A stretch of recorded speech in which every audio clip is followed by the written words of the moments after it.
একটা রিলেশনশিপের শুরুতে দেখবেন মিনিটে মিনিটে কল, মিনিটে মিনিটে SMS, কোথায় আছো, কেমন আছো, কি করছো, আবার খেয়েছো কি না।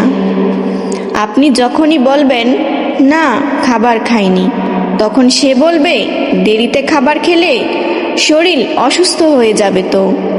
এমনই এত কেয়ার করবে যে আপনার কাছে মনে হবে আপনার লাইফে এমন কেয়ার আর কখনো কেউ করেনি। আবার সেই রিলেশনশিপটা যখন পুরনো হতে থাকবে, কয়েকটা মাস এমনই দেখতে দেখতে কয়েক বছর কেটে যাবে, তখন দেখবেন সেই কেয়ারটা আর আগের জায়গায় নেই। আপনি তাকে যখনই ফোন বা SMS করবেন বলবে পরে কথা বলছি। একটা সময় দেখবেন SMS এর রিপ্লাইটা আর আগের মতো আসছে না, বলবে ব্যস্ত ছিলাম, একটা কাজ ছিল, আমি অনেক ব্যস্ত ছিলাম। আপনার কাছে তার ব্যস্ততার মুহূর্তটাই তুলে ধরবে, আগের মতো আর কেয়ারিংয়ের জায়গাটা থাকবে না ভাই। সেই রিলেশনশিপে আস্তে আস্তে কেয়ারিং জিনিসটা কমতে থাকবে, ভালোবাসার টান কমতে থাকবে। আসলে এটা ভালোবাসা না, সেটা আপনার জন্য সঠিক ভালোবাসা ছিল না, সেটা প্রকৃত ভালোবাসা না।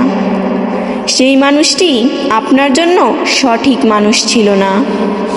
ভালোবাসা হওয়া উচিত এমন, যার সাথে পুরোটা জীবন কাটিয়ে দিলেও আপনার প্রতি তার কেয়ার, টান, ভালোবাসার আবেগ আর ভালোবাসা কোনোটাই কমবে না।